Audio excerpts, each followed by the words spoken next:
Someone you love is going to die. You already know this. You've always known this. And when it happens, you know roughly what comes next. A phone call to a funeral home, a body prepared and dressed, a room full of people who loved them, standing together, saying words that never feel like enough. Flowers, a coffin, a hole in the ground. But strip all of that away.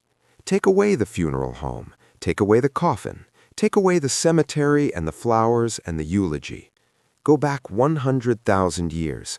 You are standing in a cave or on an open plain, and someone in your group just stopped breathing. Someone who walked beside you, who shared your fire, who you knew the sound of, and they are just gone. No ritual exists yet. No priest, no tradition, no one has ever told you what to do with a body. So what did you do? The answer is one of the most important questions in all of human history, because the moment humans started doing something deliberate with their dead was the moment something changed in us forever. It was the moment we became the only species on Earth that understood what death actually meant. And what we did was stranger, darker, and more deeply human than almost anything else we have ever done. Let's start with what we assumed for a long time. For most of the 20th century, scientists believed that burial, real, intentional burial with ritual and meaning, was something only modern humans did, Homo sapiens, us. The assumption was that earlier species like Neanderthals simply left their dead where they fell, that grief, as a concept, required a modern brain. Then in 1960, a Kurdish farmer in northern Iraq accidentally broke through the floor of a cave.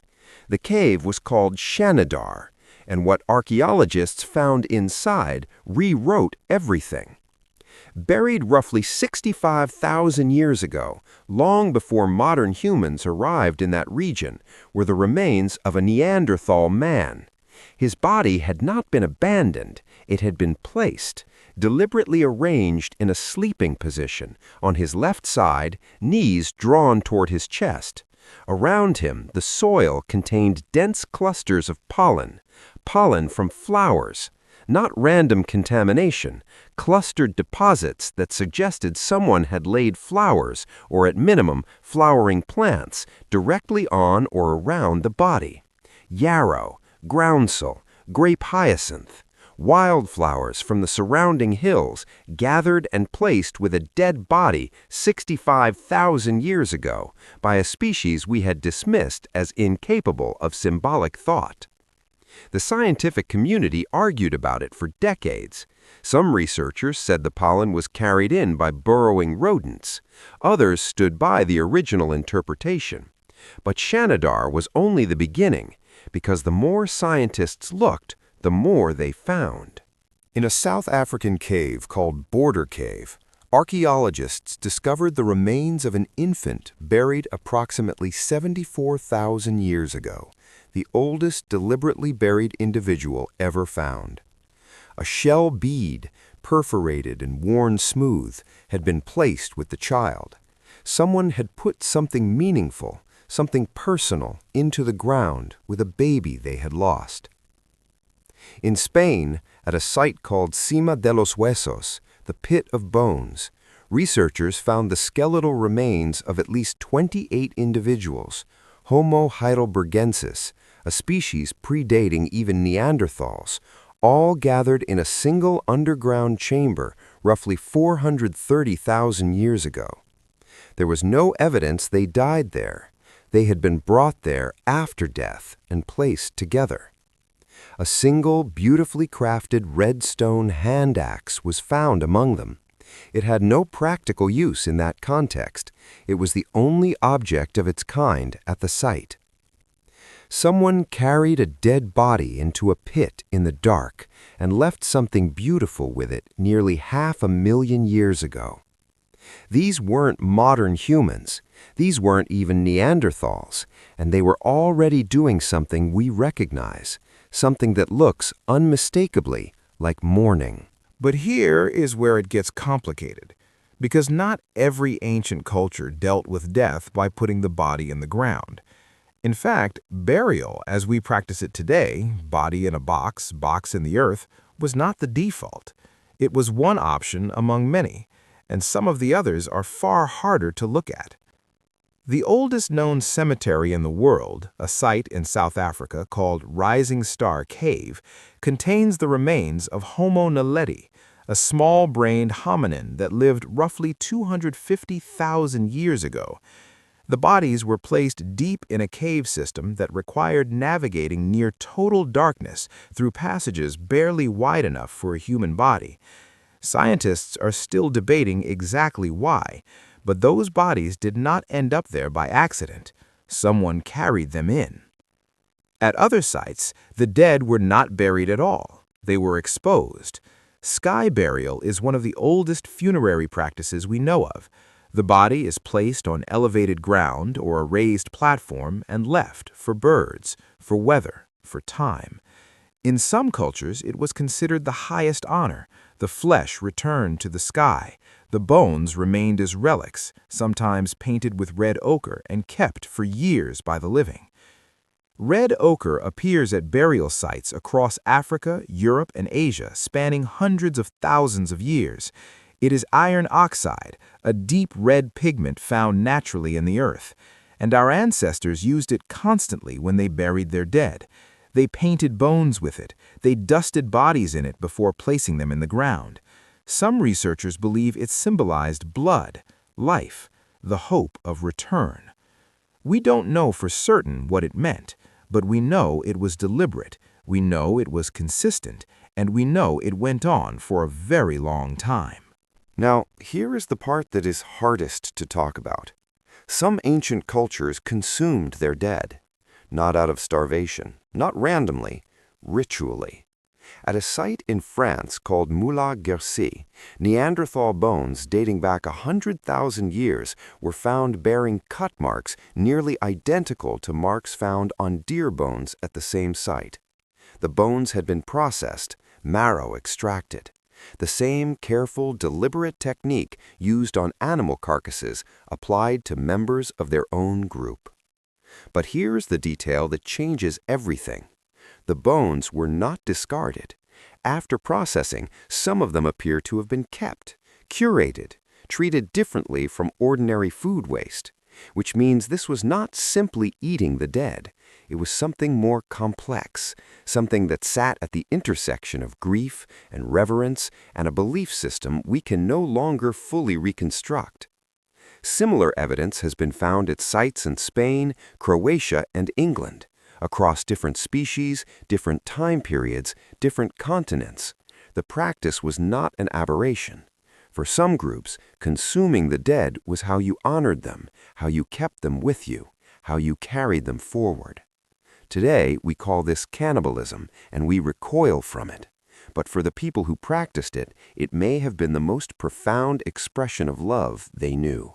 And then there is grief itself. Because here is what all of these sites have in common. The flowers at Shanidar, the shell bead at Border Cave, the hand axe in the pit of bones, the red ochre painted onto bones across 100,000 years of human history. None of it was necessary. Biologically, a dead body requires nothing from you. You could walk away.